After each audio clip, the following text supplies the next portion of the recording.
Welcome to my channel on the best of fantasy. Today I am reviewing Bold Ascension, Book 2 of the Sundered Nation Trilogy by Vaughn Roycroft. This is the follow-up to Book 1, The Severing Sun. Look at how beautiful these are together. And The Severing Sun, I have to say, was one of my favorite self-published fantasies that I have read so far. So let's see how Book 2, Bold Ascension, follows up. Now, I want to emphasize that this trilogy so far has been, I would categorize it as historical fantasy, historically based, and it is very much inspired by the interactions between the Goths and the Romans. And as to whether or not we are to believe in the magic, it is not a lot of magic in the series, frankly. So emphasis on the historical, although it is very much fictionalized. But as to whether or not we should believe in the reality of the magic, it is left ambiguous. So the fantastical elements are very much ambiguous. And that is actually part of the thematic exploration that Vaughn Roycroft is doing in this series, and I would say rather skillfully. So the question is, are the prophecies real? Do the gods actually have a role in the events of the story, or do we simply attribute to the gods the motivations and machinations that excuse our own, let's say, ambitions and moral failures?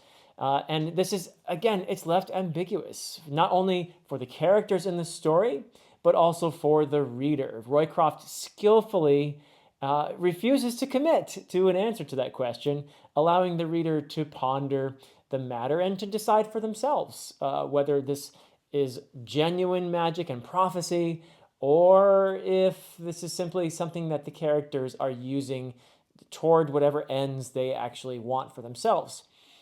Now, the story in Bold Ascension picks up shortly after the events of The Severing Sun.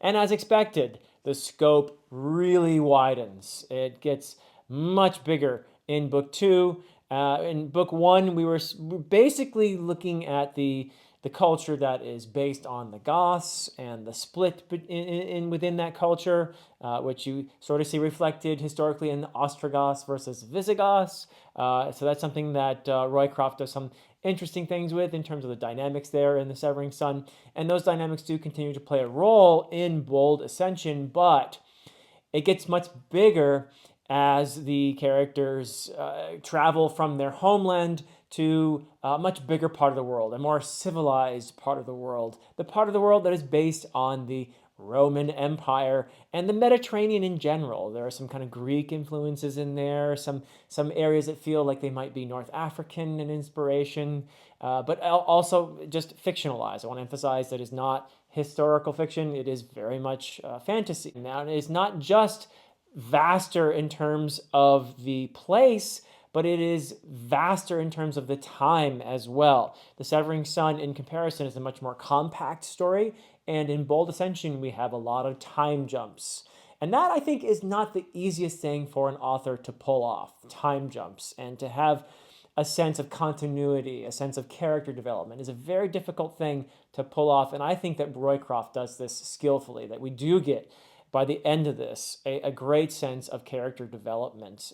Even though we have a lot of time jumps and skipped moments in their lives, we get a sense of how these characters have evolved. And that is part of, I think, Roycroft's overall vision. I do have a slight advantage in having talked with Vaughn Roycroft before, and I believe that this trilogy fits within something even grander, that he has a vision for this world that he has created, and this is part of a bigger story.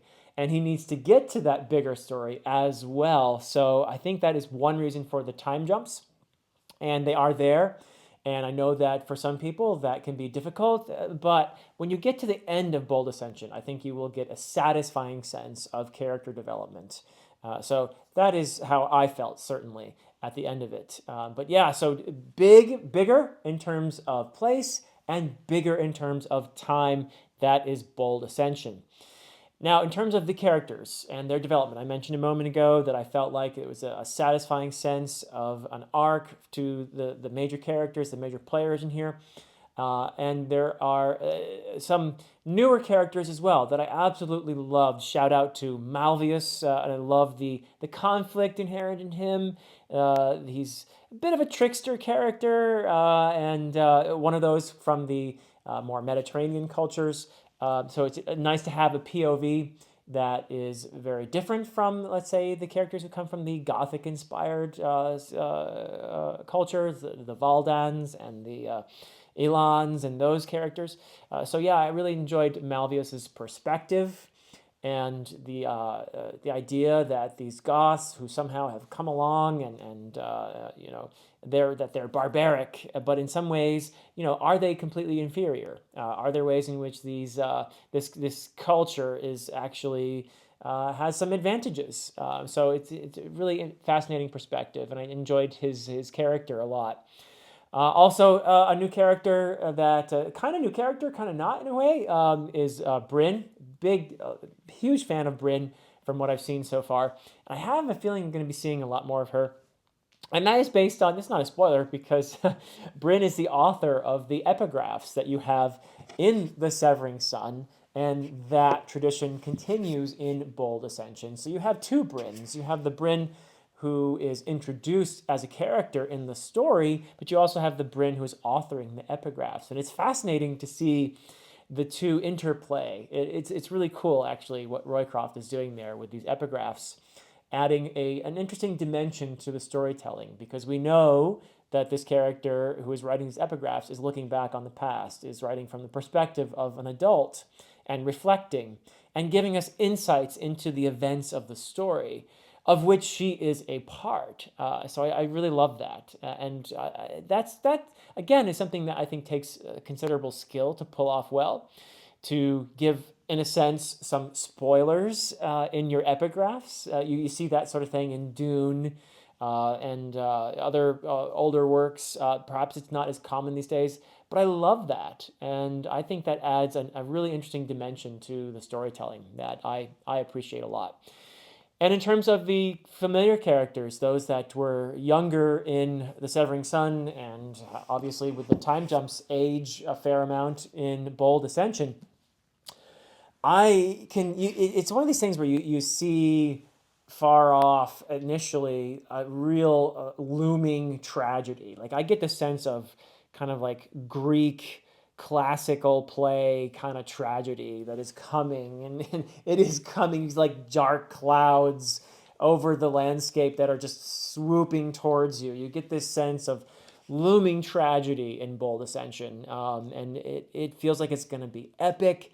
And it feels like, in some ways, a lot of it is due to the character's own flaws. And even if they do use the gods as an excuse, you can see in the character. This is something that I really love about Bold Ascension, is the arcs that these characters are on. Characters that you might have really liked in The Severing Sun and were obviously rooting for, and you're seeing change happening to these characters as they age. You know, life happens, and things happen, and disappointments, and it's really fascinating to get this sense of a life that Vaughn is imparting in Bold Ascension.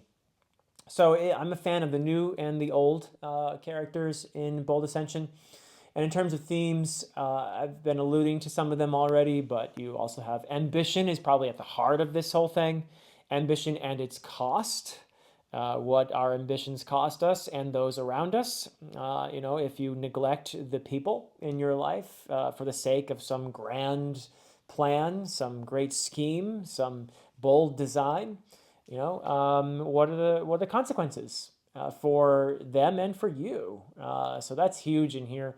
Betrayal is a great theme that Roycroft has woven into here.